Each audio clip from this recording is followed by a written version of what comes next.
Fortunately for me, I looked at my mail one day and there was a FedEx envelope in there, and it was a book that is not yet for sale. Nebraska Press did it. Tim Manners wrote it. Bob Costas wrote the foreword. It's called Schoolboy. It's the untold journey of a Yankee hero. That, of course, Hoyt, Hall of Famer, Yankee starter in the 20s on those great Yankee teams, played for John McGraw prior to that. He signed as a 15-year-old in 1915. That's where the Schoolboy comes in. And Tim Manners knew his son, got all his Hoyt's personal writings, and put it together in a memoir that is a fascinating read. And Tim says hello on this busy Thursday show. Tim, welcome. Nice to have you with us today. How are you, pal? Okay? Thanks, Chris. Happy Leap Day. Thanks for having me on. You got it. Happy Leap Day indeed, February 29th. All right, let's talk about your relationship with Hoyt's son from a second marriage, who you ran into, I guess, a long time ago, right after Hoyt died in 1984, and got boxes and boxes of his writings and put together, whatever it might be, 20, 30 years later, a wonderful little memoir. Let's discuss that for a sec. Go ahead. Well, thank you. Yeah. So I first met Chris about 40 years ago. He was a client of mine. I was in the PR business and he was my client. And it was really about 2 years, I think, after I knew Chris, we even mentioned his father.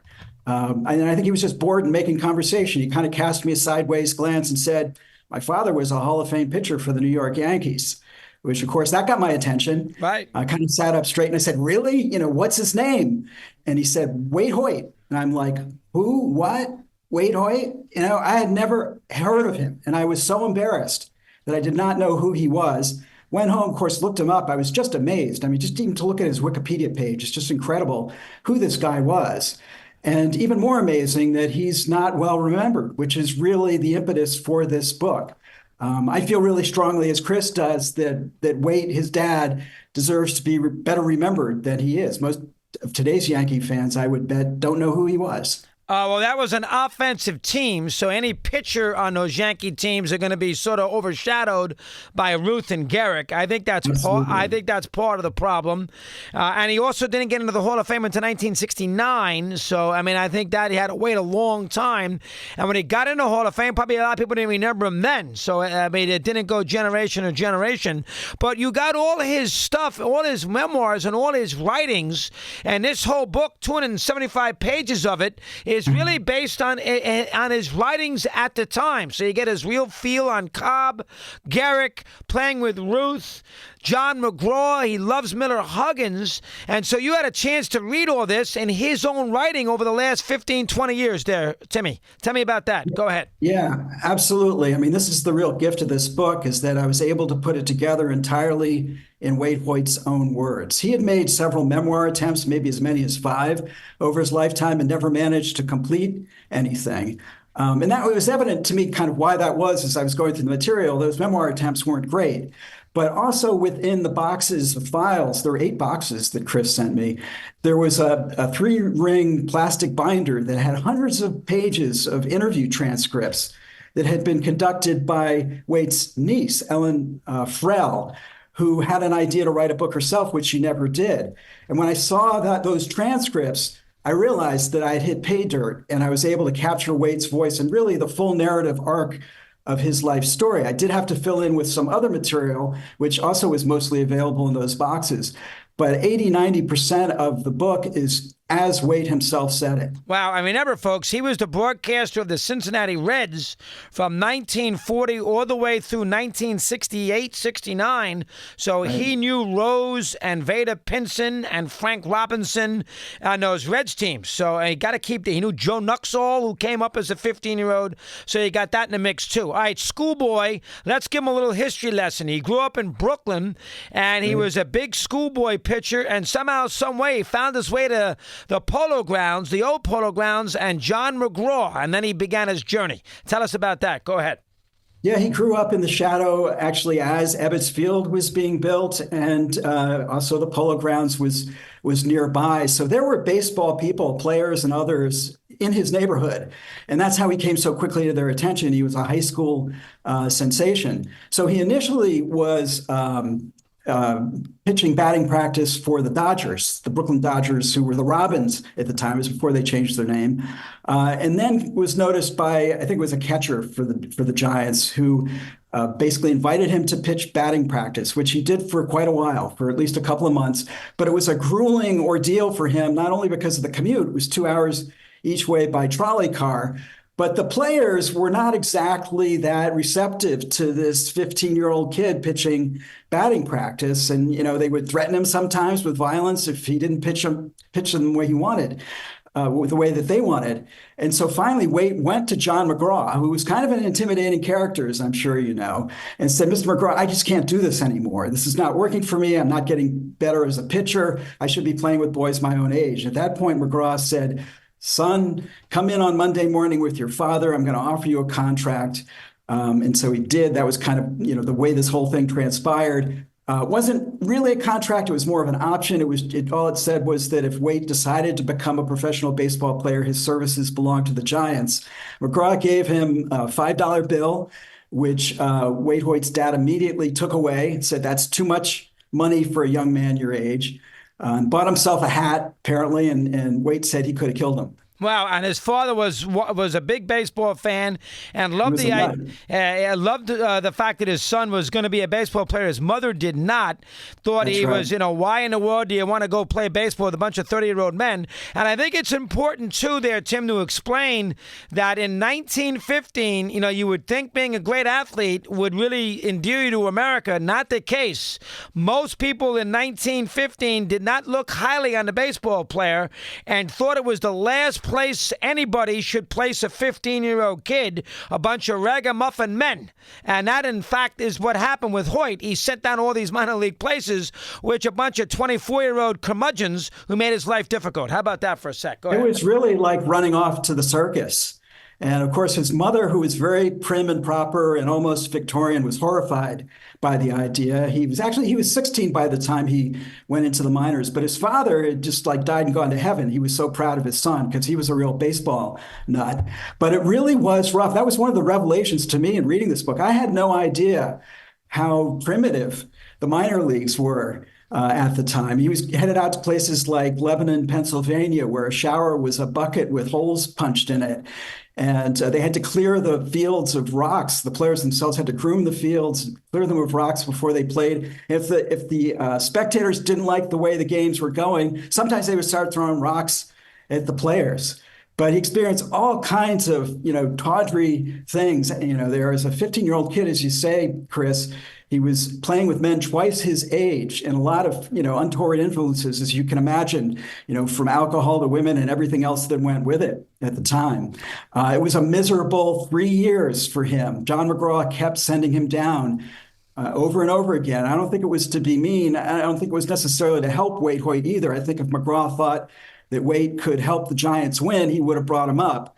But that occasion never really surfaced during that period of time. When 3 years was up, Waite had pretty much decided he was going to give up on baseball. And it seemed, to him like his dream was over at age 19. But then, magic happened. He came home and he was miraculously visited by a couple of guys from the industrial leagues. So it was a rubber company and a shipbuilding company. These companies had their own teams at the time, and they were semi-pro teams. There were pretty good players on them. And so Waite joined the Baltimore Dry Docks and was starting to pitch really well, in part because he was older, in part because he was playing with better players and managers. Came to the attention of the Red Sox. Ed Barrow, who was general manager of the Sox before he went to the Yankees, signed him. And that was really the beginning of his career. He was actually on the team with Babe Ruth twice on the Red Sox as well as the Yankees. And remember, folks, he didn't really get a chance to pitch well for a minor league team. He had the one inning he pitched for the New York Giants as, I don't know, was he about 17? When he got 3 outs, he pitched in relief. So he pitched a game as a youngster. And then he's bouncing around again, and the Red Sox give him a chance, 1920-ish, or before that. Was he traded with Ruth, or was he later in a trade? I forget which one it was when Frazee traded everybody to the Yankees for the playwright, so he had some money for his no Nanette. Was he part of that trade or not, Timmy? it was about a year later that he was traded. He rejoined Babe Ruth on the Red Sox about a year later. And there's a little bit of a backstory there too. Wade's first season with the Red Sox was very successful. The Sox were very happy with him, but then he injured himself during the second season and didn't really play at all. And he was so weak that he had to go home and rehabilitate his pitching arm, which he did with his father out, in the middle of the winter.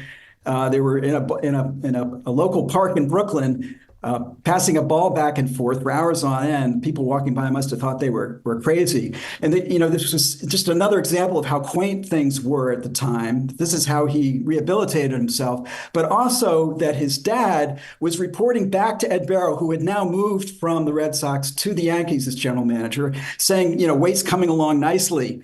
His arm is improving, and Barrow brought him over to the Yankees purely on Wade Hoyt's father's word that his arm was healthy. Right. Wow. So he played with Ruth twice, and he likes Ruth. I think we should do a second or two on that.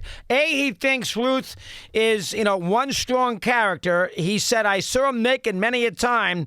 He was not a rollerball. He was built like an ox. That's the first thing he said. And the second thing that was interesting, he even had lots of details. One time Ruth made an error. He lost a shutout, and then Ruth hits like a 3-run homer in the ninth inning. And he had a perfect game. That's what it was. He had a perfect game. Ruth screws up the game. The game gets tied, and next thing you know, Ruth wins the game in extra innings with a grand slam. And everybody's talking about Ruth and not talking about the fact that Hoyt's going 11 perfect innings and doesn't gain any accolades for it. So a lot of Ruth early part of his career, and he likes Ruth. There's no question about it. He's a Ruth fan. Tell him about Babe. Go ahead. Let me hear. Yeah, it was somewhat of a mixed relationship. I mean, I think that, clearly Wade was in awe of Babe Ruth, as everyone was. But there was a 2-year feud between the two of them, and Babe Ruth feuded with other people, Lou Gehrig famously, and also Ty Cobb, not surprisingly.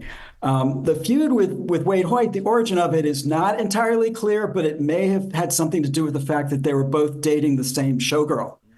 But in any that would do it with the Bambino. That would do it. Yes. And so there was this game where Wade was pitching, and it was a routine pop-up fly ball, and Ruth just let it drop. As Wade put it, he short-legged it. And so they got back in the locker room, started exchanging, insults, 1920s era insults, like calling each other fathead and so forth. And the fists began to fly. And this is one of the things that Wade's son, Chris, really enjoyed talking about to me, was that his dad was in a fist fight with Babe Ruth. I mean, can you imagine? No punches, as I understand it, actually were landed. The manager, Miller Huggins, who was about 5'2", kind of tried to get in between them and break it up. I think he ended up getting punched. But Ruth would not talk to Wade for 2 years. This went on for 2 years until one day, kind of out of nowhere, they were coming home from a game somewhere on a train, and Ruth offered Wade a beer and said, have a beer, kid, forget about it, we're good. And that was the end of the feud. And they became, by the time Babe Ruth passed on in 1948, they had become pretty close friends. And when Ruth died, actually, Wade was on the air with the Cincinnati Reds when the news came over the teletype. And he told his audience, stick around after the game and we'll talk Babe Ruth. And he talked for almost 2 hours extemporaneously, just telling stories about Babe Ruth. And if you read the book, you'll see, really an insider's view of the man and what he really meant to baseball, which is no secret, but it doesn't, hurt to have that reminder from time to time. Yeah, you definitely get the idea. You would have liked to have actually had more about Ruth from Wade in the book, but you definitely get the idea. He explained to you how great he was and how important he was, and he gave you the Cobb Ruth stuff too, and why Cobb, although great, was not Ruth, who was transformational. So he gave you a lot of that, which was interesting. And he also loves Gehrig. I mean, he looks up to Gehrig like Gehrig is somebody that he could never be as far as a monument to mankind. I mean, he really, really is high on Gehrig. And remember, he was an established Yankee when Gehrig got there in 1925. So it's not like, he and Gehrig got there at the same time. He was already a big-time Yankee pitcher by the time Lou got there in 1925. But he loves Gehrig, too. Give him a little rundown there. Go ahead. Yeah, absolutely. It was a very special relationship between the two. But as you point out, when Gehrig first arrived on the Yankees, he was just a kid as far as Wade Hoyt was concerned. And they did not really connect, didn't particularly like each other. I don't think they interacted very much on the field. To the extent they did interact, Waite kind of indicated he found Lou Gehrig annoying sometimes because he was a bit of a cheerleader out on the field, and Waite wanted to, he needed to concentrate on his pitching. But all that changed actually after Waite had left the Yankees. He was traded from the Yankees 1930, I think it was, to the Detroit Tigers. And then he was with the Philadelphia Athletics and had kind of gotten out of shape and went to Rye Playland, to the ice skating rink there. And just by pure happenstance, Lou Gehrig also liked to go ice skating at that same rink at Rye Playland. It was good. They both liked to do it for their conditioning. That was the first time where the two of them really connected and started to talk as equals, as adults, as men, and they both shared similar interests in talking about philosophy, and the meaning of life and things like that. I don't have any great details on what exactly they talked about, but whatever it was, it really made a deep impression on Waite. I think in many ways, Chris, he saw Lou Gehrig is his own reflection, but an inverse, like the opposite, like everything that he wasn't, Lou Gehrig was, and he really aspired to be those things, which was somebody who was, respectful and full of gratitude for people who helped him along the way, who gave him advice. That was, I think, Waite felt was his great shortcoming, which, of course, Lou Gehrig fulfilled in spades. And he likes Gehrig's mother, great cook, number one. And he likes Gehrig's mother, who comes across in part of the Yankees as impossible. And he actually liked both parents.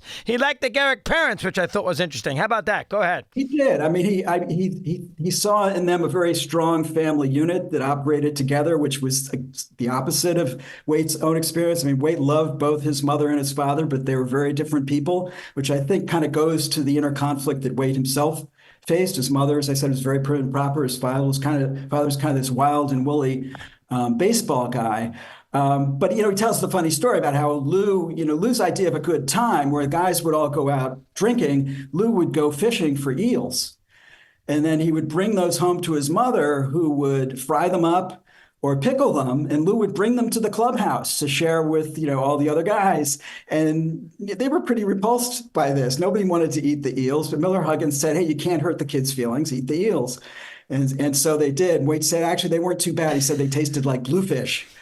I remember famous with her doing all the cooking with Tim Manners, Schoolboy, Wade Hoyt, the great Yankee pitcher in the 20s. Don't forget, folks, I'll get into this a little bit, but Hoyt pitched Game 7 against Grover Cleveland Alexander when Lazzeri struck out with the bases loaded.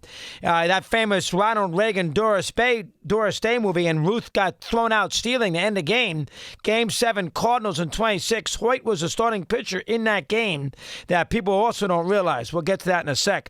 You mentioned his foibles. He had a lot of them. He drank too much. He got divorced. He womanized a lot, at least in the 20s before he met his second wife.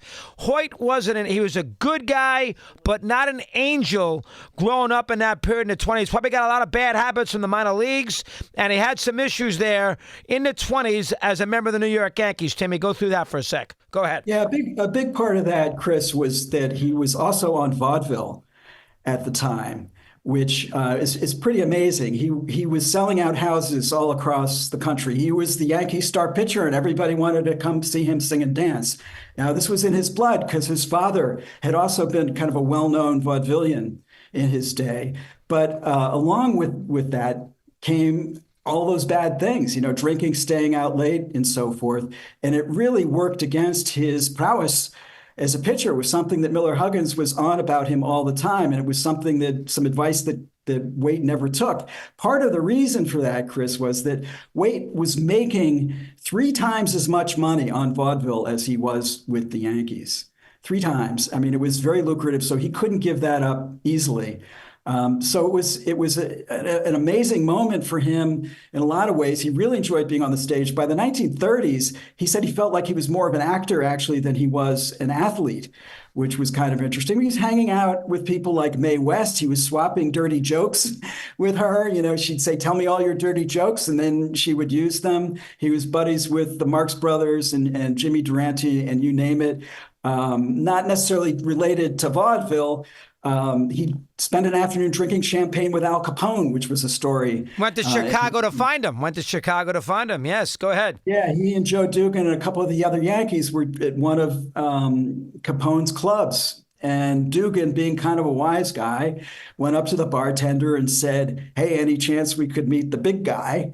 And the bartender said, "Are you serious?" And Dugan said, "Why, sure, you know." And so the next thing they know, there's this armored car outside and they can't get out of it. So they race across Chicago to Capone's hotel, wherever it was, and they ride up in a freight elevator. They're told to keep their hands out of their pockets. They stop at every floor and there's somebody with a gun there, you know, on guard. And so they get to Capone's floor. They walk down this long hallway and into Capone's office, which is this huge, you know, kind of cavernous office. And Capone is sitting there behind a desk. Up behind Capone on the wall, there's a picture of George Washington, Abraham Lincoln, and Al Capone. and Dugan steps up and says, "Three great men, George, Abe, and Al." And Capone just thought that was hilarious. And he said, you know, "Bring in the champagne." And so they sat and you know, the afternoon just drank champagne with Al Capone. And kind of a funny counterweight to that, Wade also became friends with J. Edgar Hoover. And I'm not sure how that connection happened, but his wife in particular, Ellen Hoyt, became close to Hoover. They went swimming together, apparently, and they also went to a drag show together. There's a little episode in the book where Wade talks about how he and J. Edgar Hoover went and saw a drag show. He's a great philosopher. That comes across well. I mean, yes, he doesn't spend 30 pages on Cobb or 10 pages on, he moves it around very well, and he's very spontaneous, and he's very curious, and he's got a philosophical bent to him. And I think that comes across very well that you put together here in this memoir. How about that, Timmy? Let me hear. Thank you. Well, he was very introspective. And when I was going through his things, one thing that kept coming up repeatedly is that he saw his life as the story of a man in conflict with himself, which is rather generic. And I think that describes probably most of us. But when you think about it in the context of someone like Wade Hoyt, here's a guy who is elected to the Baseball Hall of Fame. Only 1% or so of anybody who's ever played the game gets elected to the Baseball Hall of Fame. It's not like the Rock and Roll Hall of Fame where they let everybody in, right, Chris? Even people who don't play rock and roll, it's very selective. And, and he performed heroics like in the 1921 World Series against the Giants. He was a 21-year-old kid. He pitched three complete games without allowing an earned run. That's a feat that they lost, no one other than Christy Mathewson has equaled. He did it a little differently, but it was basically the same thing. And then, of course, the 27 year, which the greatest baseball team of all time, the New York Yankees, arguably, a lot of people feel that way. And in 28, he won 2 of the 4 games where the Yankees swept that series. But at the same time, he felt like he had missed his calling, like he should have been something more important than only the best pitcher on the greatest baseball team of all time. And this came up, and this was the thing that really probably struck me more than anything else when I was going through those boxes, was I had a copy of the speech that he gave when he was inducted into the Baseball Hall of Fame in 1969. And he stood up in front of Bowie Kuhn and Roy Campanella, who was being inducted at the same time, and Stan Musial, everybody else who was there. And he said, all the usual things. Thank you very much. This is quite an honor. And then he said, but I could have been a journalist instead. Wow. I know. And you think about that. What journalist wouldn't have killed to be a Hall of Famer? Yep. Right? Exactly. But that really defines, I think it goes right to the core of what this book is about and why I think it can connect with a lot of people, because I think on some level, we all feel a little bit like, well, what if I had done this or done that? It's just very striking when it's somebody who was as accomplished as Wade Hoyt. And the irony of it, too, Chris, is that he did, in fact, become a journalist. I don't think he realized it, but after his baseball career was over, he became the radio voice of the Cincinnati Reds for 24 years. He was in baseball, pro baseball for 23 years, and then an announcer for 24. And he was writing scripts, he was reporting games, he was doing a lot of the things that you're doing yourself. I think you guys would have gotten along great. He would be a great guest. And I tell you, he's got oh, a great. Man, I wish. Yeah, he had a great story about the 27 World Series. That's the famous Yankee sweep. And he said, we went to game one. We showed up at batting practice, and the Pirates were so scared of us. There was no way we were losing that damn World Series. He said, once they got one look at Ruth and Garrick, they said, we got no shot, and the Yankees swept them. And he said that when they went to batting practice in game one. That's a famous story that the Pirates had beat before that World Series even started. And Hoyt echoed that in this book. How about that? Go ahead. Yeah, absolutely. I think he referred to Ruth, Garrick, and the gang as our team of assassins. He said when the Pirates saw our team of assassins, they just sort of slinked away.